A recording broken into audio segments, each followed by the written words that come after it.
We are live. Dawn here with Romance Happy Hour. I am, of course, joined by Dylan Crush, and it is our first episode of 2024. Dylan, how are Yay. you feeling about 2024 so far?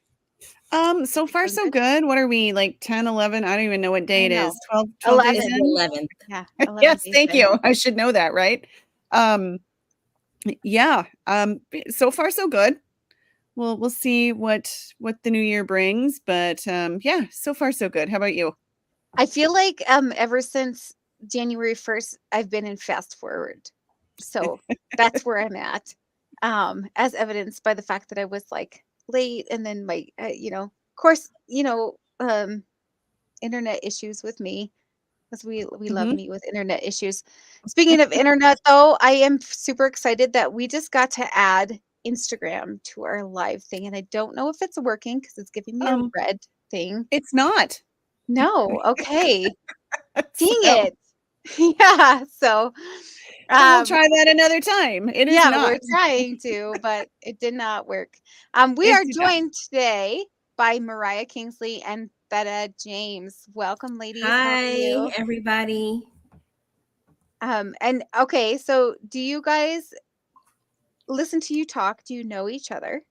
Yes. We do know each other. Okay, yay. I love it when friends come on the show. Yes. That's You exciting. missed that I did. when we were in the pre-room, Dawn. They were Yeah. here before either one of us. We had two people that were like Oh uber my early, God. Yeah. We which wanted is to test things out, make sure that it Yeah, was I we, love working. did- it. we discussed this earlier today. We were like, we're Yes, not we did. We were on the phone going discussing it. Oh, you know what? Usually I'm here on minute 40 or minute 45, but I Hmm. was just like running late today and so I'm bummed that I didn't get here before you guys, but I'm so glad that you're like on time because that's me.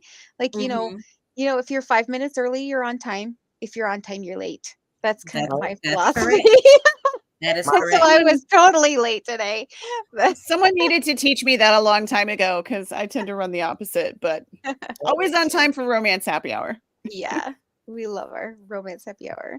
So, Dylan, what are you working on What am I in working this on? new year? I have a release under my not so secret pen name that is coming out on Monday. So the first book in the Mustang Mountain Riders series, January's Ride with Six, and Hey, these are a little darker, a a little grittier. They're the motorcycle club books from our Mustang Mountain series, and that's the one that I co-author with Casey Rose. So okay, but when did this become not so secret? when I told people that I was writing under both names, it's not so secret. So not so secret anymore. Man, I have, but I want props because I have kept it a secret for the most part. For the most part, Dawn, I don't know. Does For the most part, keeping a I want secret, props. do you get credit for partially keeping a secret? I don't know, ladies. What Yes, do you think? yeah. I mean, Be on my side. what's Be on my Kind of, side. sort of. was it a secret? She only let it slip a little bit. A little bit. Nobody guessed though. No, Nobody that's true. guessed. So Nobody yeah, guessed. so I have a release coming out on Monday that I'm Oh, excited about. nice. Yeah, Congratulations. Yeah. Oh, thank you. So So, what book looking is forward this to that one in to the series? number one. So Oh, first book in the new series. It's a spinoff, a so new it's still series. taking part in Mustang Mountain. But this is the spinoff that is following more the MC club as opposed to the Mountain Men. So these are Mountain Men MC romance. Oh, okay. Which is what Yes. I write too. Well, Woohoo! one of the things I write. I did I not like it. So, these. do any of these motorcycle club books take place in the winter? And how do you write that? Do they drive really well in the snow? No, Dawn, they don't. Mm-mm. Not in Usually they have Montana. the pickup or a SUV. They have those Oh, as okay. well. Hmm. Yes, Yeah. they all have Okay. trucks, but yeah, Yes.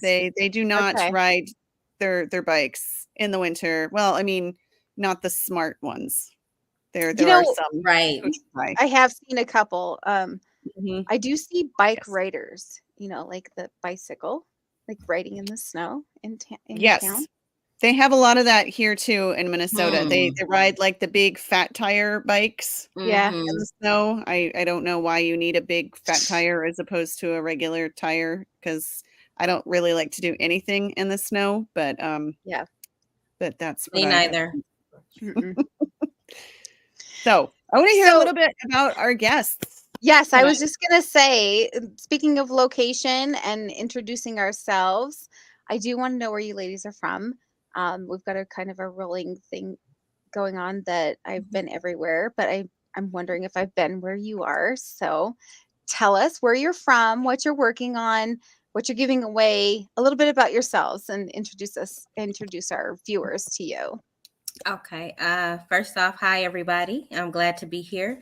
My name is Thetta James. I live in Georgia, the north part of Georgia. Mm. Um, right now, I am working. I just actually released a book on Tuesday. Yay! Um, Congratulations. Thank you. It's Devil's Betrayal, which I'll be reading from today. And it is a spinoff from the Rebel Souls MC that I released last year. Cool. And when I wrote that series, I wanted to do the rival MC story. They just started talking to me, so I started writing them. And what's unique about this particular book is that the characters are my age or older. I'm 52, and so they're older. And the president of the club is ready to retire. And so it was a challenge to write older characters because everyone loves the younger characters navigating life and all of those things. But I actually enjoyed this better, writing these two older characters. So that was very refreshing. A little bit about me. I've been married over 30 years to my Ooh. sweetheart, my wonderful husband. He is a truck driver, so he's not home. And I actually was a truck driver with him for the last 9 years. And I just got off the truck last year to pursue writing full time. But I enjoyed driving a big rig, seeing the country. We have 5 adult children, and we just had our 11th grandchild in September. Oh my gosh. Yes, a baby Wow. girl. So, and I do write MC, but I also write contemporary. Um, and I am working on a mafia story that will be released April 30th. So I write everything. I just write the stories that come to me. So, Now, and are I've your been writing. books more are they darker like Mafia MC? Are they Yes, dark and super they are gritty very and gritty, alpha men who are very dominant. mhm, But of course, when they get with their women, they're softies. mhm. So the women Mhm. bring out that side of them. But very much so they're dark. And I do go a little bit far with my violence in the books, but that's where the story takes me. So I write where it takes me. I don't hold back. Um, and so I just write it. And again, I just write whatever comes to me. And ironically, with in addition to me and Mariah being friends, we share a PA. And so You. it's like I'm on the phone with her or Mariah's on the phone with Oh, her. But we're like planning these books. And I mean, I have books planned through 2026. Nice. So wow. Awesome. I'm enjoying this journey. It's been 3 years and I'm just enjoying everything about it. That's Awesome. great. I have 2 things to say. One, I have never been to Georgia, although that was like Oh. the one place when I was younger that I did want to visit. Mm-hmm. So got me on that one. And 2, Okay. you do not look 50. No. I You don't look look like you're 50. 30. I'm just gonna say I I turned didn't you No, I shocked the turned hell out of 52 me. last August. I Oh was my turned gosh. 52. You look gorgeous for your age. Oh, I'm thank just you. It's the saying. You look like jeans. you're in the 30s. So, Oh, yeah. thank you. I appreciate that because these gray hairs in my eyebrows tell a different story. It's Yeah. in the genes, though. My mom, she's 77 and looks like she's in her 50s. Oh, Jeez. I'm Mhm. jealous. Yeah. All right, Mariah, what about you? Tell us a little bit about you and what you write and everything, all the news, where you are. I mean, if you don't mind giving that up, you Oh, don't no have to. problem. I am in Houston. Um, Ah, I've been there. I live there. I live in Houston. I've been here all my life. I am a mother of 8. Oh my gosh. Uh, Yeah. yeah. The stories. Oh my Yeah. gosh. Yeah, I'm a mother of 8. So I have a lot of stuff going on at all times. I write contemporary romance. It's gritty. It's very soul searching romance. Um, I write about everyday people that do extraordinary things. So that's my major thing. Mhm. And I turned the ringer off. I swear I did. So yeah, I write about the kind of women that I would like to be, and sometimes the kind of women that I want everyone to see in themselves. I write about billionaire women. So yes, my men Ooh, have money, Yes. nice. but so does my women. So money don't move them. Um, I like I like what I do. I really love Yeah. what I do. So I just got done with the book in the about 2 weeks ago called Charlene's Consortium. It's going to be an arranged marriage. It will Oh, be out on Leap Day. Oh, fun. yeah. Right. So I won't have another anniversary for 4 years. um, so that's interesting. And last year I put out 12 books. I'm not doing Wow. Ooh. I'm not doing that again. Mm-hmm. Myself. I killed myself. So this year I think I'm putting out 6 books and introducing 2 new spin-offs to a couple of books that I've done. Okay. And I write contemporary romance. I write YA fantasy and urban fantasy. Oh, Okay. fun. All right. Yeah. And when do you find the time with 8 kids? Yes. Yes. I have 4 and one's gone. And I'm Um I wake up at 4:30 in the morning. Mhm. Ah. So what I did last year was that I woke up at 4:30 in the morning. I wrote from 4:30 to 6:30. I got the kids out the house, maybe something to eat, went back to writing to 11, and then I like handled I find that the world kind of wakes up about 11 or my phone starts ringing about 11. Mhm. And so then I stop writing for the day. Um but now I write from midnight to 6 in the morning Oh and my Yeah. I gosh. sleep from about 7 to like 1 in the afternoon. But I still think I like the morning time better than at night. But Yeah. Mhm. I find the same thing. Like I write best in the morning with a cup of coffee and just like I'm Mm-hmm. fresh. My brain is so fresh. But I haven't Yes. been able to get that ever since Christmas. I gotta I tell don't you. drink I'm coffee. just oh. I don't even like the smell of it. Tea? Tea? No, Do you do tea? Nothing? I drink I Coke. drink both. I am Coke? a Okay. Coke addict. Okay. At Like on least you got every grocery list, Coke, a huge pack of Coke comes with me. awesome. Yeah. Whatever And so works. what are you ladies giving away today? Oh, I am giving away a ebook of Devil's Betrayal. I'm actually going to give out probably about 10 copies Oh, Oh wow. to whoever signs up for my newsletter, which I got a ton of entries that I need to go through for that. So thank you all for having Yay. such a great audience because they are like signing up for the and I'm like for a little old ebook, you know. But yeah, so I'm going to give about 10 copies away of that book. great. Oh mhm. fun. I Great. am giving away 3 paperback copies of Once Broken. Fantastic. Oh. And I love your covers, ladies. Like Oh, thank you. your Thank you. PA sent me your covers and I was just like, "Oh my gosh, these are great. Beautiful covers. I love them." Yeah. Thank you. Very hot. So, I think we should get to the reading or else we won't be able to get Mhm. done tonight. Okay. Theta, you decided to go first. Yes.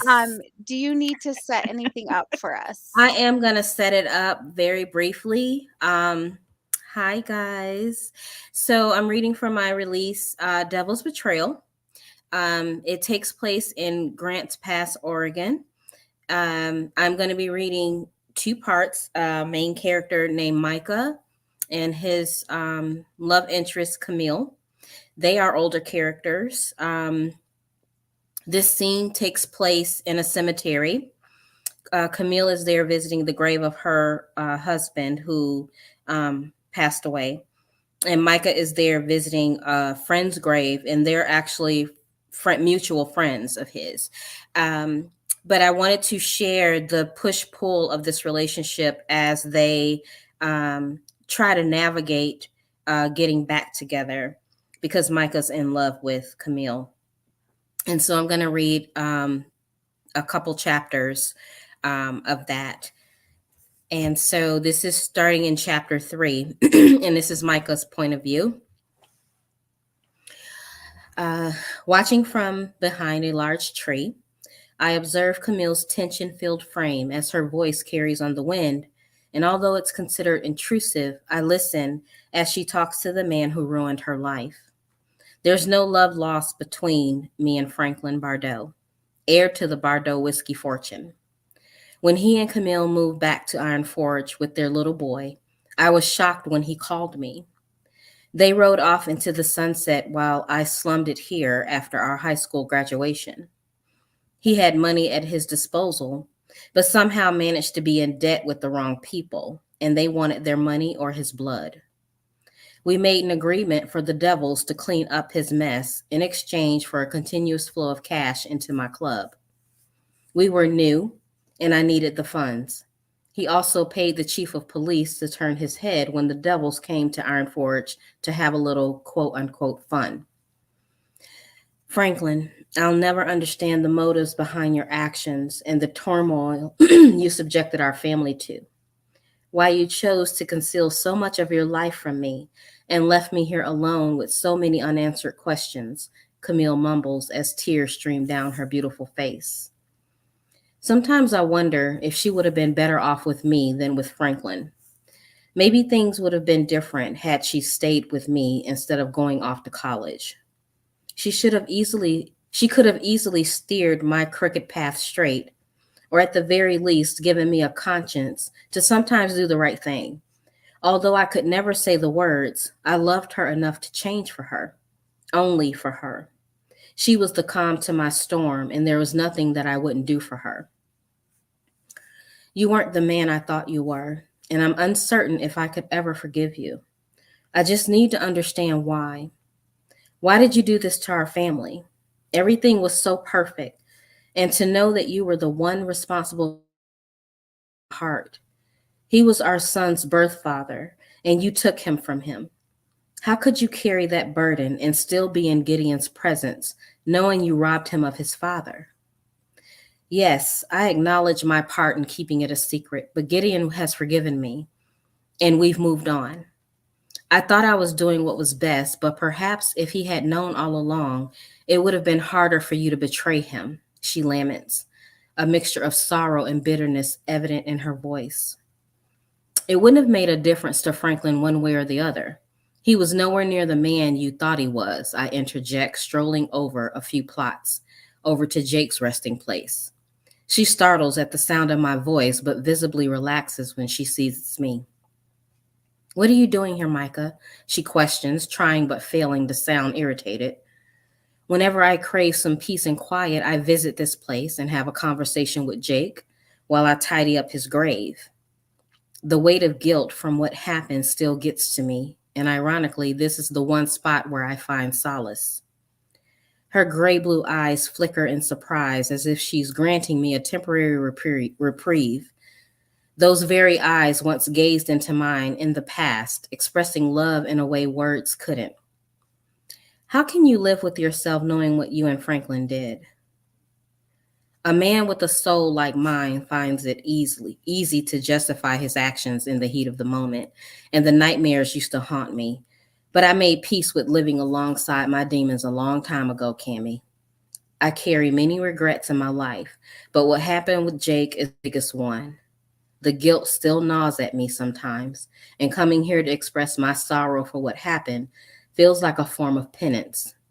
Over the years, I've managed to forgive myself, and although I can't undo the past, I believe Jake has forgiven me.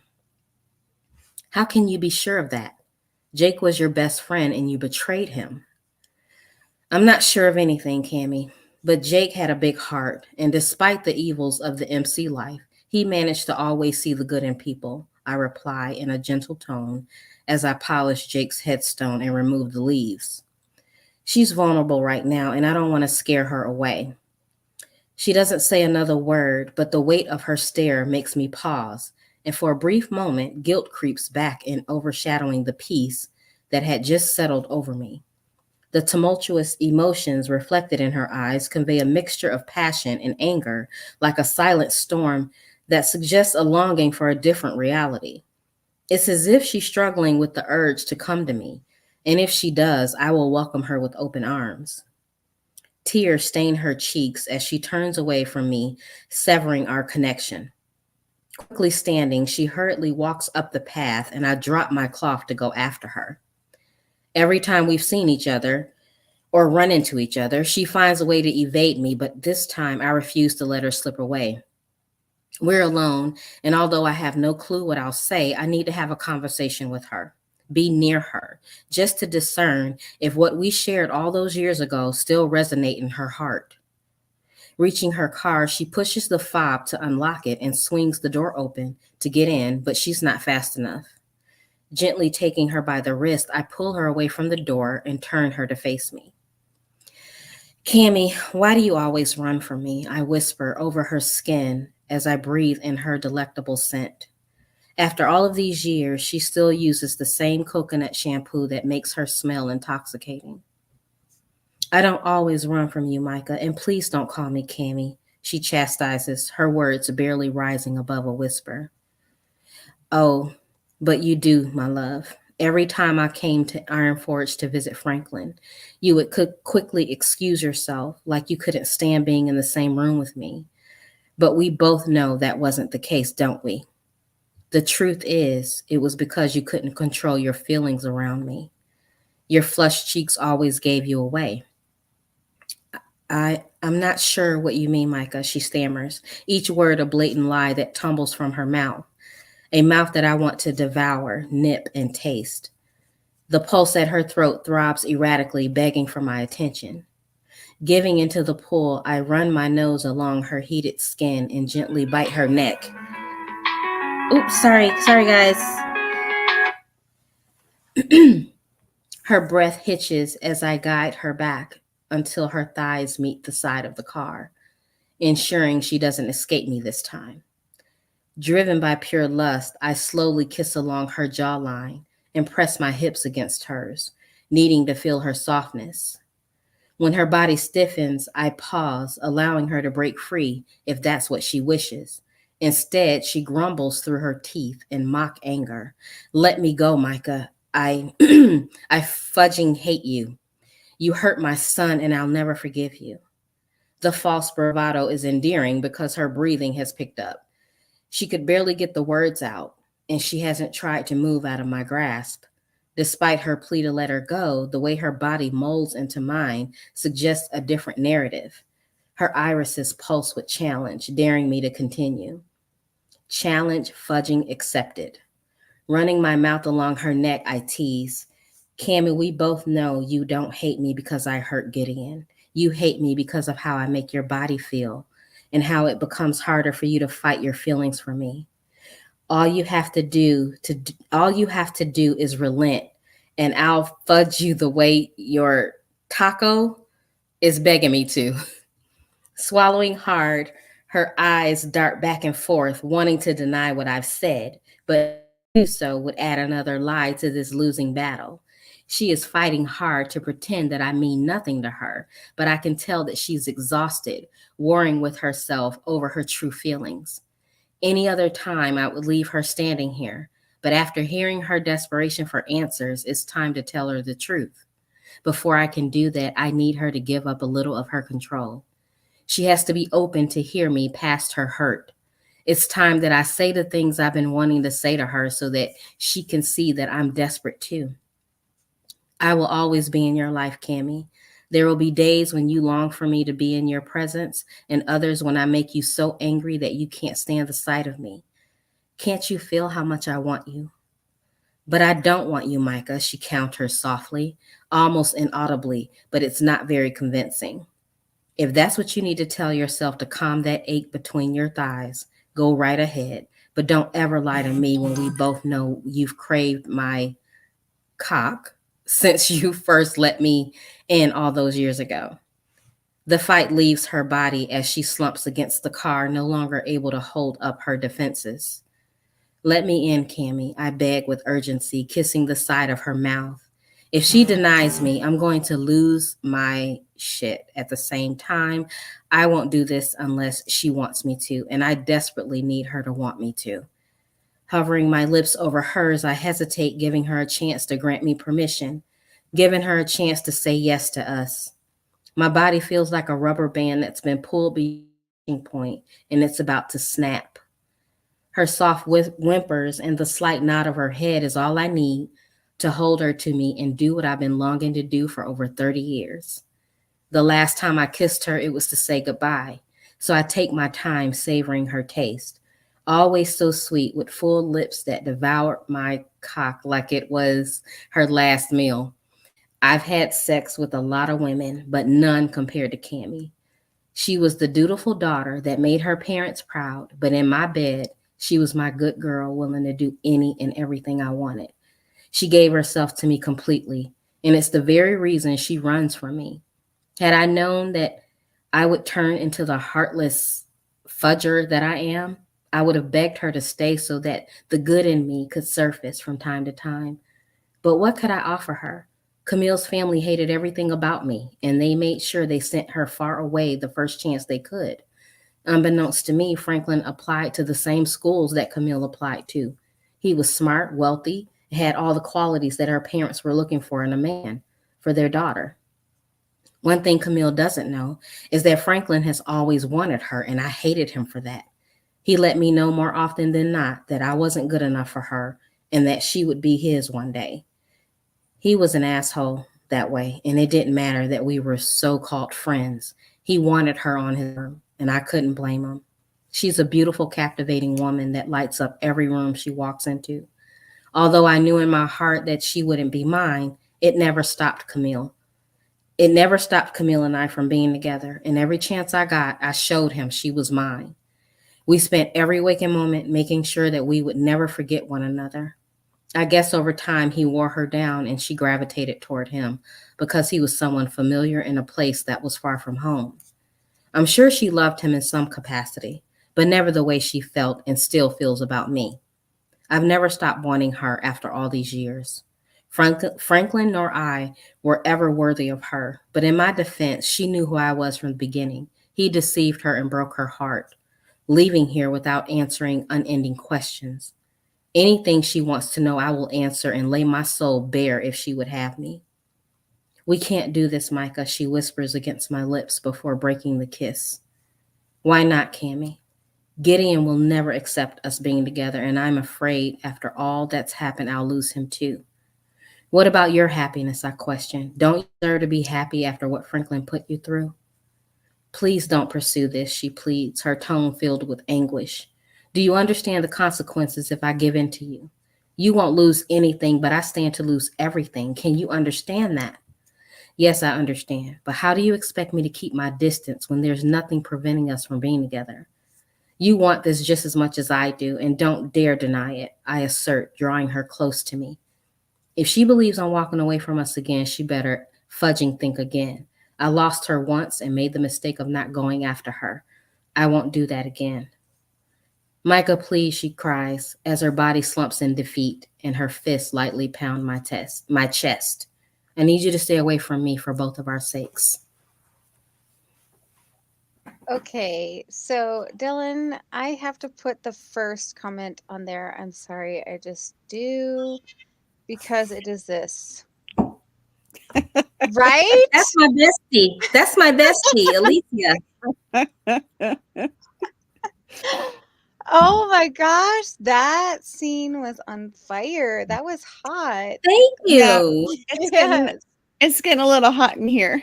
And see, no A sex, little but bit. yeah, no sex, but Micah is something else. Mhm. Yes, thank you for sharing. You're welcome. Oh, Chastity says that's your bedtime story voice. I'm assuming They she's one of always yours. they always say that when I read them stories in my group, in my reader group. They always talk about my voice and they make me blush so bad. But Yeah. they always talk about because I'll read straight sex scenes. Like I don't hold back and I Mhm. say all the words. So they're just like, oh my gosh. They're like a bunch of banshees. I love that. That is fantastic. Well, we do have a couple questions. If we want to get to a couple of those before we hear Okay. from Mariah. Yeah. Some of these are book related and some of these are not. So first up, we've got Ashley. Hi, Ashley. If you could travel anywhere, where would it be? Ooh, good question. So, Thetta, why don't we have you answer that one first, and then we'll have Mariah answer I that want one to go too. to Greece Ooh, Oh, because I love Greek food. If I love Greek food, I love the culture. I wrote a Valentine novella that was it wasn't based in Greece, but the male character was from Greece and he had a yaya who gave him advice, and she was just this little old woman who was so cute, and she made him all the Greek food, and I love Greece. That's where I want to that's go. awesome. Awesome.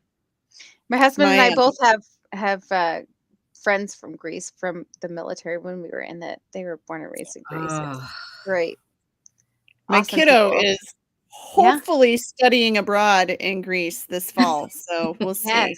that would be wonderful If experience. that happens, I know I'm going to do everything I can to get over there for a little visit. We'll see if that works out. Mine's in Japan, and I'm just still trying to figure out how the heck I'm going to get over there. So, yeah.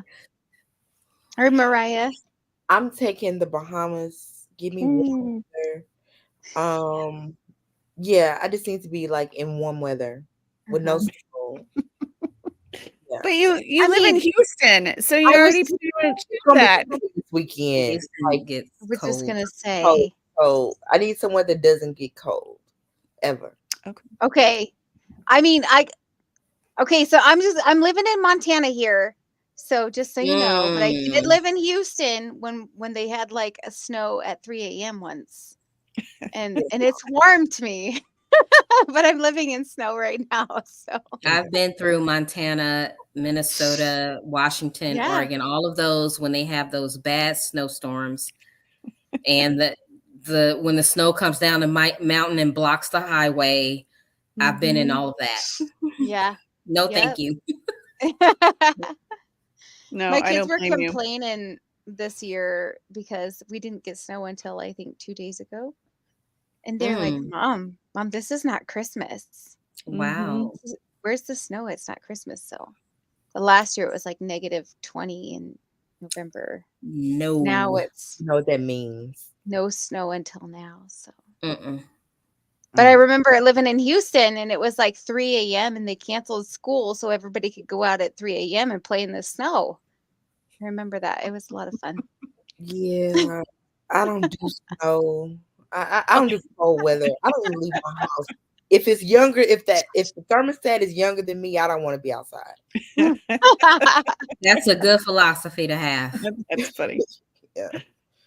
Dawn, where would you go? I mean, I think, well, at this point, I'd probably go to Japan to see my son. Mm-hmm. But honestly, I would love to go to England and Ireland and Scotland and just tour that little thing. Germany, like I would just go everywhere. Honestly, I'd just go travel the world, I think, Mm-hmm. if I could. Yeah. What about you, Mhm. Dylan? I don't know. I'm not sure. I want to go a lot of places still. Yeah. But You've been to maybe I London don't know. though. I've been in London. Yeah, I've been quite a few places. I maybe want to go back to New Zealand because it was so beautiful there. So, all right, now we have travel plans for this year. Let's Okay. see. We got a lot of comments here. I'm scrolling down to see. Okay, so Karen, hi Karen. Karen wants to know, what is your normal word count on your average book? Not that Um, any of your books are average; they're all like above average. But on a typical book, Yeah. what's your typical word for count? me, average is 45 to 50K. Um, because I don't know why, and I have longer books than that, but that's my average Mhm. is 45 to 50K. But this next book, I expect it to be more like 65. So I run 50 to 75K, but Charlene's Consortium is 95,000 words. Mm, Wow, good. Yes. Nice. Hmm. you had a lot more to Wow. say. He Yeah. wouldn't shut up. He doesn't. He wouldn't say nothing in the beginning. When I say he said nothing, he said nothing. And then Mhm. all of a sudden he was like, my turn. And it was okay, sir. Yeah, yeah.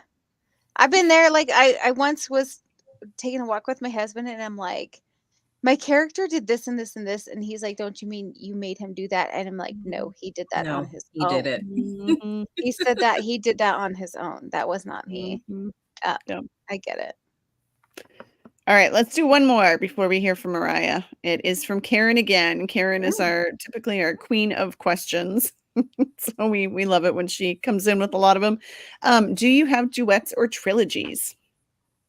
I have a trilogy. The first book I wrote turned into a trilogy about three best friends, and I told each of their stories, um, and their quest to find love.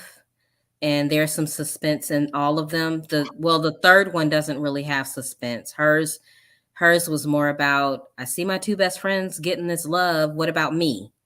And so she ends up having a threesome Oh, with her love interest, who doesn't want to commit. So that was a trilogy. The first books I wrote was a trilogy. can I just ask real quick, what were your tropes in those 3 books? All 3 of them. In the first one, it was more stalker and BDSM. Oh, It was very kinky. The setting is a sex club called Pure Sin, okay. and Crystal wants to explore her sexuality. She wants to take her sexuality to the next level, and the current boyfriend just wasn't. And so she meets a guy that meets her needs at Pure Sin. The second one is very personal. It's a survivor story of overcoming a sexual assault and owning your sexuality and having a man who is able to help you navigate that and be there for those ups and downs, those breakdowns, and just meeting you where you are and not trying to overpower you. And then the third one is, again, the where's my love, and exploring options of what she wants to do. She's confused. Um, and so she goes along with what he wants. Well, my best friend, we share women. Let's do this so that I don't have to be close to you, type thing. And then he realizes he does want to be close to her when he sees how she's embracing that threesome. So those are the three tropes that I went into. Awesome. How about So you, Mariah? I write long series. So the first book, when you're introduced to a character in the first book, they will more than likely have a story. So I don't limit myself on saying, well, there's 3 books in this series. It could be as many as 6 or 10. It just depends on if who's speaking to me right now. Mhm. And Mhm. so The There's a series called Their Lies of My Truth. That was supposed to be one novella. I was upset with my family, wrote this despicable family. And in the process, have written 5 books from that series. Yeah. Yeah. So yeah. That's awesome though for your readers. They're just like, Yes. yeah. I do have one spinoff though. The guy that's involved in the threesome, he's getting his own book because everybody loved his character and they wanted to see him find love. So Mhm. I do have a title, a blurb, and a cover, and that book will be released next year. Oh, Great. fun. Mm-hmm. It's always fun to hear where people get their inspiration. That's always a question that readers ask, where do you Mm-hmm. find inspiration? And to hear that Mariah was inspired by being angry with her family. Yeah. that's, Yeah, that's fantastic. the best. Yeah. Well, speaking of Mariah, though, we should probably get to her reading. Yes. So I'm gonna So read like really quick, like not fast, but I'm just gonna get you. I planned on reading Once Broken. I also planned on reading Never Broken. So the first the first chapter in the last book in the series, and the second chapter in the first series. So we're gonna start there and see how time goes. I was finishing up teaching at the daycare where I was paid to teach school age kids to read. I enjoy when they found they like to read and like giving them something to look forward to. Many of the kids I taught didn't have books in the house. I was poor and had issues at home, but at least I had books to get me through the hard times. My phone rang in my pocket and I looked at it. My mother was calling. I had to take it. It could have been anything, and my stomach nodded, just thinking about what she was going to want. Hey, Mama, you okay? I think someone's trying to break in the house, she whispered. In my mind's eye, I could see her hiding behind a chair, maybe even inside the closet. Her voice so low and frantic, I wasn't there to help her. I picked up the pace to the house to where I thought someone was break. It wasn't that I thought someone was breaking in. I just didn't want her to get upset. It could take hours to calm her, and I needed rest. Mama was schizophrenic, and this wasn't my first phone call like this. Neither would it be my last. The last time she called about a cat in the trash that had her convinced someone was coming in. I had plenty of practice calming her down. I could even calm her over the phone. Mama, I'll be there soon. I just I'm just up the street. I think you should go to the room and find the red sweater. She only had one wet red sweater, and I had put it in the washer that morning. With her looking in the closet, it would be a distraction. You always look so nice in red. Find a pair of socks to match it. And when I get there, we will go outside and see what's making the noise. I couldn't remember if she even had a pair of socks to match, but it would buy me some time to get home. Okay, baby girl, I'll get dressed. So if you have to call the police, I will be presentable. She quickly got the phone and I sighed. I just needed a quiet night, but that wasn't in my future. I had bills to pay. It was the first of the month, and I always took Mama's checkbook with me so she wouldn't spend all the money before it started. She never looked for it, and that was a good thing. I walked the 3 blocks home, wanting to get Mama calm so I can do some homework and get to bed. When I got to the house, there was no one lurking outside, but the lid to the trash was off, and I saw a cat eating out of it. Dang cat. I put my keys in the door and opened it. My mother was standing in the hall, her hands wringing and her body moving from side to side. Hey, Mama, did you see him? Did you see the man who was trying to get in? Walking to her, I kissed her cheek as she pulled me into a hug. I could feel her heart racing, so I held her a little closer. No, Mama. I just saw the cat in the trash can again. It's okay. I'm here and no one's going to bother us. How about we find something to eat and we can watch some TV? I think Grey's Anatomy is on. Her eyes lit up. She loved that show. Before mental illness, my mother was a trauma nurse. She liked to find the flaws in Grey's Anatomy, and it kept her occupied while I did other things. Mama had on a light blue sweater. I would tell her that it was a nice one, but she would feel bad she couldn't find the red sweater. I may stay up tonight looking and may stay up tonight looking for it, keeping me awake in the process. She looked nice nonetheless. The sweater was paired with a pair of jeans, and it seems she had a pair of socks that matched. I went to the kitchen this morning. I put the soup on after I got off work. I didn't let Mama cook because she forgot what she was doing and got distracted easily. She could put seasoning in the food over and over, making it too saucy, or forgetting altogether and making it too bland. I found that if I put something on the crock pot, I wouldn't have to worry about her bothering it. As I lifted the lid, there was a knock on the door. I froze. Who in the hell is that? It was too late for a person selling something, and besides, I had a sign that said no solicitors. I looked to my mother, and all the color had drained from her face. I tried to give her a reassuring smile, but the knock made me nervous as well.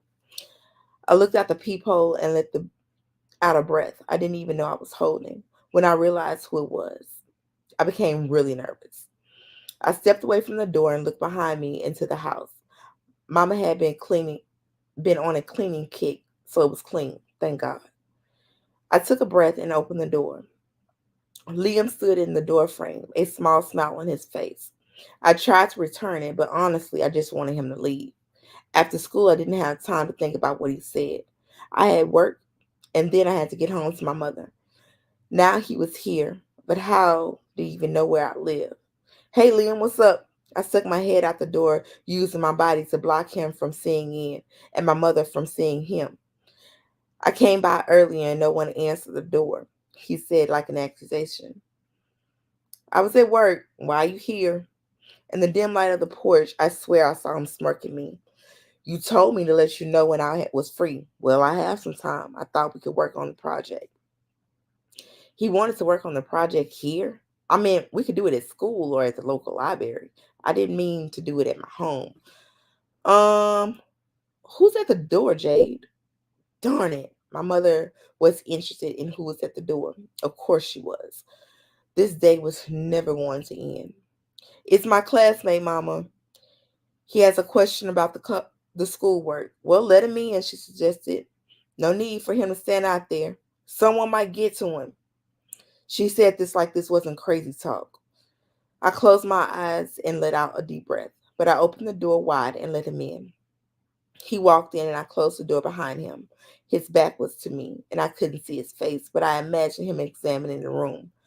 The walls were white, no pictures, no art, no character about my house at all. There was a brown couch that sat to the left, another brown chair that sat in front of the television. There wasn't anything that stood out in the room other than my mother. She was small like me, brown skinned and anxious with anxious eyes. My mother's attention was on the door, and that made me nervous. She was liable to say anything. Well, hello, young man. I'm Jade's mama. We're watching Grey's Anatomy. Did you knock earlier? She stood at the door, looking from the chair. I wondered vaguely how she would handle him. There hadn't been a man in our home since my father left. Liam smiled at my mother, and I watched a dreamy look cross her face. Jesus. I rolled my eyes. Yes, ma'am. I was looking for Jade. He looked back from the for the first time at me, smiling, and then winked. Before I could process the wink, he looked back at my mother. Well, you scared me. I thought you were someone trying to take my baby. You know those kidnappers just knock on doors and take people. You have to be careful. I called Jade and told her an intruder was here. I'm glad I can sleep well knowing it's just you. I didn't want him to I didn't want this to go any further. My mother had an entire theory about someone coming to take me and would keep me up at night, checking my room at all hours. Sometimes she'd wake me to see if I'd been drugged. I didn't need, need her in my I didn't need her to go any further. It was a rabbit hole, and that was hard to get out of. Mama, why don't you turn on your show in your room? I'll let you eat in there while I talk to Liam. Hopefully, he will be gone soon and we can talk about our day. I stressed soon because I wanted him out of my space. He turned his head with amusement in his eyes, but walked to my mother and helped her out of the chair. Her mind wasn't all great, but her body was strong. She didn't need him to help her. In fact, she leaned into him like she'd known him all her life. Mama smiled at me and touched his arm. Let me get back to my show. We watched her walk into her room and close the door. When she was securely inside, Liam looked at me. I don't think I've ever heard you say this much, ever. He wouldn't have. I was quiet most of the day, only answering direct questions. Because he was older than me, we didn't have many classes together. What was more, I tested out of most of the classes that he would have needed. I was doing everything I could to graduate early. When I told him I didn't care if I failed, I lied. I wanted to pass this class and I didn't want to take it again. But at the moment, I needed him to go. I had to get whatever I could and get him out of here.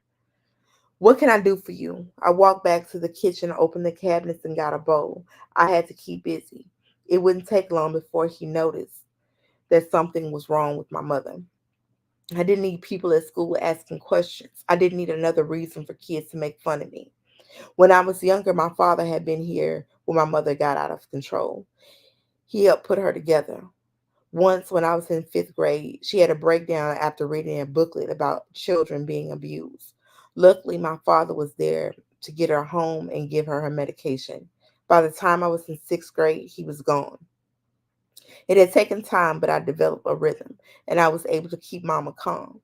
I never told the school that my father left, and for a while, I didn't tell the doctors. So, that is the beginning of a four-part series called the Broken series. I love it. Excellent. Yes. Thank you so much for reading for us. No problem. So Um, that's a YA, right? It is Obviously, clearly, it's a YA. YA, but it evolves. The first book takes place 17 years before the rest of the trilogy happens. Gotcha. But I promise you, it has all the steam that you're going to need. I promise you, it will change the way you see mental illness. I wrote that personally because my mother suffered from schizophrenia.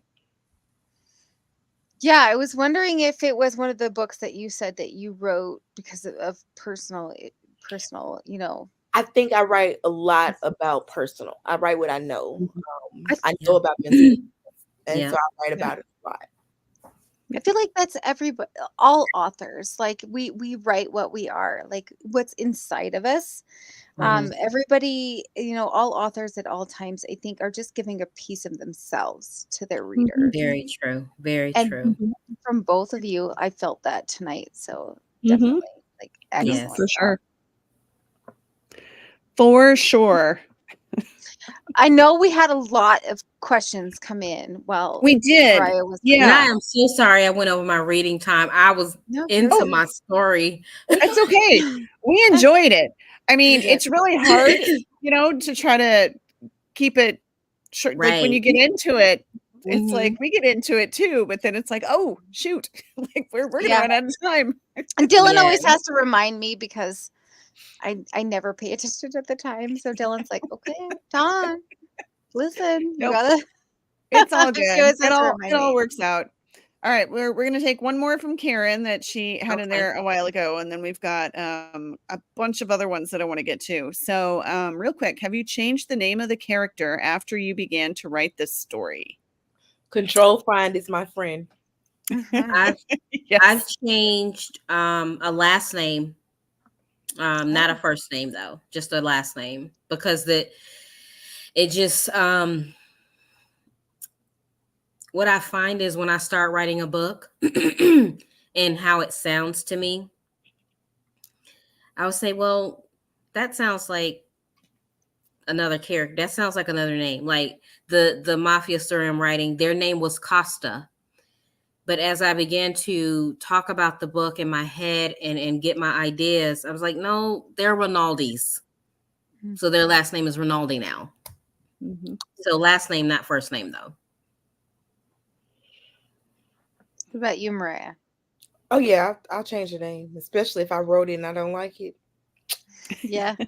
Has that ever come back to bite you in the rear end? Like I have done that before, and then it's like you miss just that one instance. One.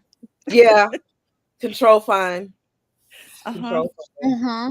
Yep. No, I hear you on that. All right, let's see. We have one from April Marie. What character resonates most with you? The character. Go ahead, Mariah. The character I just read, Jade, is probably the closest I'll ever go to writing who I am. Mm-hmm. And as you read her story, you'll see the evolution of who she is and how she takes a licking and keep on ticking, and she takes a lot. Mm-hmm. I could tell that because when you read, you had a Mhm. lot of passion behind it, and so I Mhm. could tell that she was like a part of you. For Yeah, sure. she's a part of me. I hate to see her go. For me, that would be actually April. This is our PA, the ones asking the questions. Yeah, she's Mm-hmm. awesome. She knows exactly what character I'm going to say, and it's actually a character I Wait, based on stop. her. Wait. Okay. We want April to put it in there. Put it in there. See if you can guess. I know I'm wasting a little bit of minutes, but April, be quick. Be quick. Put the Guess. name up, April. Put the name in. Who do I Guess. resonate with the most? Who does Yep. she? April. Yeah. Yes. April says Okay. April. She is right. In the Pure Sin trilogy, the first set of books I wrote, it's actually the character's quirkiness is based on April Marie. Okay. And I then was going to ask if there was a connection between the Aprils. So It yes. is. And Okay. the third book, Chastity, is based on the Chastity Annette that you see making comments as well. We've been close for a long time. But April, because her, and I'm not afraid to talk about it. I was raped at 18. And so April's story is a survival story of that and how she overcame, and the man that came into her life, which was my husband. I've known my husband since I was 14 years old. We just didn't date. He thought I was too young. He was 16. But at the time when that happened, he came back into my life. We had been friends, but we were very attracted to each other. But he helped me survive and brought me back from a place that was very dark. And I didn't think I was going to live. And so that's what that book is based on. That's my longest book I've ever written. And so that's the character I resonate with the most, is that survival story. I'm sorry that you had to go through that. Yeah, it was. I tell you what, I talk about it freely because it empowers me. I don't let it win. And so anyone that would ever ask me anything about it, I freely talk about it because I won't let it beat me, But I love that it's a survivor and a friends to lover and kind of second chance. Yes. At the same time romance for you and your own personal story. And I love that about authors. Like, thank you. You can really tell an author that it like writes from personal experience because they have their own tropes. Yeah. If you don't have your own tropes, then you don't know where you are as an author, I feel like. So that's true. Yeah. That is very true. Yeah. Well, we are coming up on time, Dylan. So do we have one more question? Well, or that was a good segue when you said tropes. It was. Chastity wants to know, what is your favorite trope to read? Enemies to lovers. I would say enemies to lover because there's so much passion. It's so fun. There's so much passion, and I'm a very passionate woman. So yes, definitely. I love you both. You're both my soul sisters right now because I love enemies to lovers too. That's my favorite. It's a good one. It's fun to write too, just because it's fun. Fun. It's just so much emotion. I feel like half the time I'm like, okay, this can't be another enemies to lovers. I have to fix this somehow. So But those two things are so related. Enemy and love, it's so related. People don't understand that line is very thin. So it's so fun to write. I just love it. And I feel like when you're writing an alpha male, which I feel like both of you are writing alpha males, that an enemies to lover is almost inevitable, at least somewhere, you know. Yes. So, especially when he's very dominant. Yes. I mean, Pride and Prejudice, Jane Austen was doing that so many years ago. Love that book. So. All right, Dylan, we are overtime like always. We are. There are a lot of questions. So if you both have time later and want to go back and respond to some of those in the comments, I'm sure that that they would love that, because for there were quite a few we didn't get to tonight. Yeah. It was great. I mean, there were so many questions. I was pretty excited about all the questions popping up. So. Yes, so fun. Thank you, ladies, so much for inviting us. Absolutely. Thanks for being here. And it was so much fun to have like in real life, you know, like book besties. Yes. Have you come on together. So yes, that was very great. All right, All guys. right. Well, Dawn, you want to let people know to go ahead and get over and enter the giveaway? Yep. So pop over to our page and enter the giveaway. We are doing, I mean, these ladies have awesome giveaways, actually. I've never seen somebody having so many awesome giveaways. So, like, what'd you say, 10 books, Thetta? And then, 10 ebooks. Three or five? I can't remember. Three. Yep. 3 paperback. Yeah, that's awesome. These are great. Yeah. So pop over there, enter to win. And we will be back in 2 weeks. The 4th Thursday of January. I've got this. It's only been what, like 4 years, Dawn? It has. But honestly, it's been also like a month. So yes, I'm like, my brain's a little bit fuzzy on like time. I know we're a little rusty since we haven't been here. We're rusty. Since before Christmas. Yep. So thank you so much, ladies, for joining us. And thank you for the viewers for joining us as well. We had a lot of amazing viewers. Thank you so much. Yeah, it was great to meet both of you. Thanks for sharing your you work. Too. Your work. Thank you, Dawn and Dylan. You too. And we will see you on the flip side, Mariah. We'll see you next time. Okay, thank you. Bye, everyone.